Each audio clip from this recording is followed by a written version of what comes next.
IRIB के हवाले से लिखा हुआ है कि वॉल स्ट्रीट जर्नल की रिपोर्ट के मुताबिक जॉर्डन में अमेरिकी बेस के बढ़ते इस्तेमाल की वजह से ये देश ईरानी मिसाइल और ड्रोन हमलों का निशाना बन गया है, जिससे उसकी अर्थव्यवस्था और सुरक्षा को नुकसान पहुंचा है। लोगों में गुस्सा बढ़ रहा है और जॉर्डन की 300 से ज्यादा हस्तियों ने अमेरिकी सैनिकों के वहां से चले जाने की मांग की है। 300 से ज्यादा लोगों ने बाकायदा साइन किए, एक जो लेटर है वो साइन किया गया और उसमें ये बताया गया कि जो अमेरिका की सेना है उसे यहाँ से जाना होगा, क्योंकि अमेरिका की सेना की वजह से उनके देश में आर्थिक कमजोरियां आ रही हैं और बहुत सारी दिक्कतों का सामना उनके देश को करना पड़ रहा है, क्योंकि इससे ईरान के डायरेक्ट हमले जॉर्डन पर हो रहे हैं। आपको मालूम ही होगा कि जब बीते 17 से 18 दिनों से जो जंग चल रही है, जो कि अमेरिका और ईरान के बीच में हुई है, वापस से शुरू हुई है, इसमें जब ईरान ने हमले किए हैं तो सबसे ज्यादा नुकसान कुवैत, बहरीन और जॉर्डन के अमेरिकी बेस पर हुआ है। यहाँ पर तो अमेरिका के सैनिकों तक की जान चली गई। इससे आप अंदाजा लगा सकते हैं कि ये जगह कितनी ज्यादा संवेदनशील है अमेरिका के लिए और यहाँ पर जो हमले हैं वो ईरान की कितनी बड़ी इंटेंसिटी में हो रहे होंगे। अब इसी वजह से यहाँ पर जो उनके देश के लोग हैं वो मांग कर रहे हैं कि अमेरिका को यहाँ से भगाया जाए, क्योंकि उनकी वजह से उनके देश को दिक्कतें हो रही हैं। प्रेस टीवी के हवाले से अगली खबर में लिखा है कि IRGC की फोर्स ने दक्षिणी सिस्तान और बलूचिस्तान प्रांत में हथियारों से लैस एक आतंकवादी गुट के सभी सदस्यों को मार गिराया है।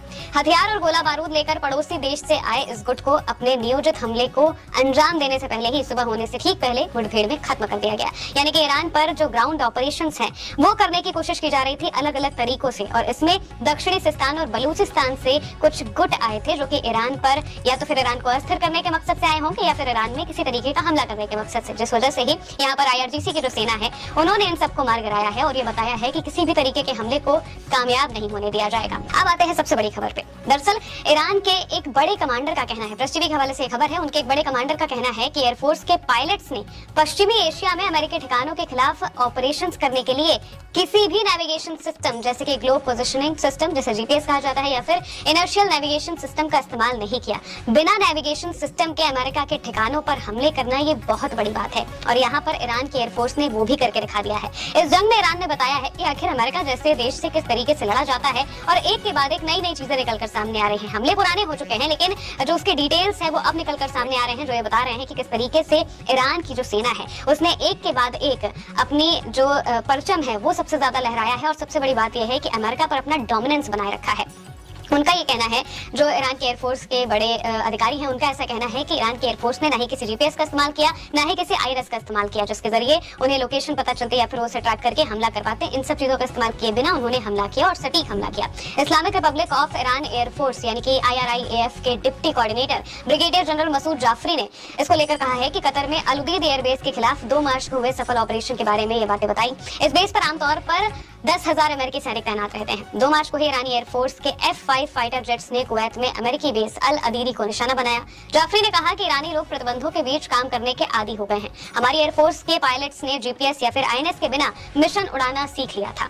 वो इसके बजाय मैप रीडिंग और बुनियादी नेविगेशन तकनीकों पर भरोसा करते हैं। शायद हमारा सबसे बड़ा फायदा ये था कि हमने कोई सिग्नल नहीं भेजा, यहाँ तक कि एयरक्राफ्ट से कोई रेडियो ट्रांसमिशन या फिर कोई अन्य इलेक्ट्रॉनिक सिग्नल भी नहीं निकला। इस बीच कमांडर ने बताया कि अमेरिका इजराइल की आक्रामकता के शुरुआती दिनों में दुश्मनों ने शायद कभी सोचा भी नहीं होगा कि ईरान की एयरफोर्स में ऐसा मिशन करने की हिम्मत होगी। उन्होंने आगे कहा कि जब कुवैत में अमेरिकी बेस पर हमला हुआ तो अमेरिकी एयर डिफेंस नेटवर्क अलर्ट हो गया, जिसकी वजह से कुवैत की फ्रेंडली फायर में 3 अमेरिकी F-15E strike eagle fighter jets मार गिराए गए।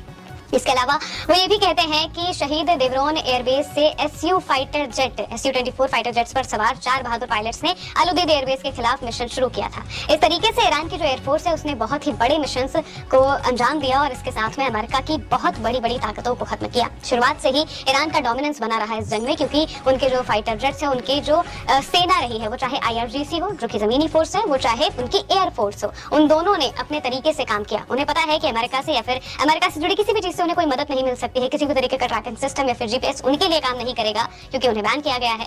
तो इसकी जगह उन्होंने अपनी ही चीजें डेवलप कर ली और फिर उसका इस्तेमाल करते हुए अमेरिका जैसे देश को धूल चटा दी।